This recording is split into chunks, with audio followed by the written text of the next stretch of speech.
Guys, আজকে আমি বানাবো স্লাইম বানানোর জন্য মেন লাগবে তো ক্লে নিয়ে আমি ক্লে নিচ্ছি।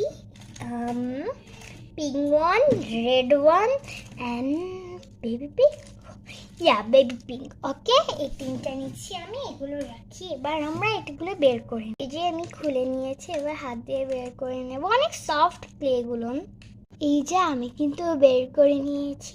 অ্যান্ড এটা ভিডিওতে লাগতেছে কিন্তু বেবি পিঙ্ক, বাট এটা কিন্তু গাঢ় পিঙ্ক। আর এটা কিন্তু হোয়াইট লাগতেছে, বাট এটা কিন্তু বেবি পিঙ্ক।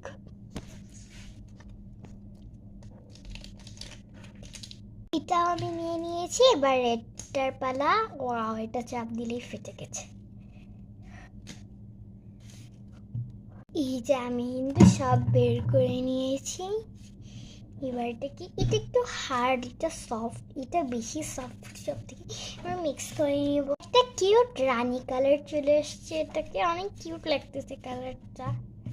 এবার এটাকে দেব পানি। আমি কিন্তু এটাকে একটু পানি দিয়ে দিয়েছি, পরিমাণ মতন দিবে। মানে বেশিও দেবে না, অল্পও দেবে না। যতটুকু ক্লে, আমি বারবার তোতলাচ্ছি কেন নিজেও জানি না। যতটুকু ক্লে অতটুকুই দিবে পানি। আর একটু পানি অ্যাড করছি।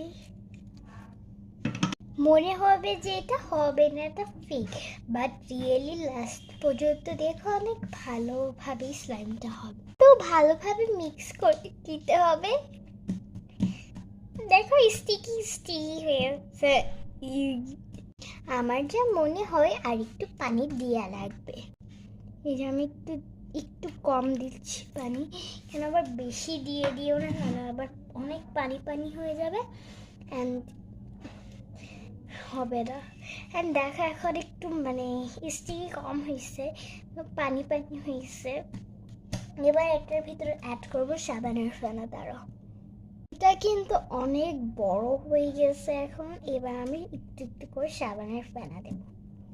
দেখো কতটা হয়ে গেছে, অনেক বাজে অবস্থা এটা। এই যে সাবানের ফেনাটা দেওয়ার পর একটু লাগছে ফাইনালি।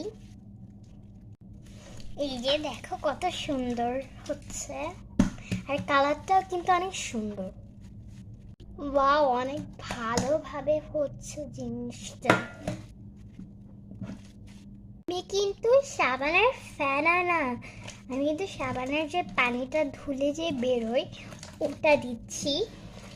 তুমি চাইলে সাবানের ফেনাও দিতে পারো, বাট পানিটা দিলে ভালো হবে বেশি। এটা হলো ফাইনাল রেজাল্ট।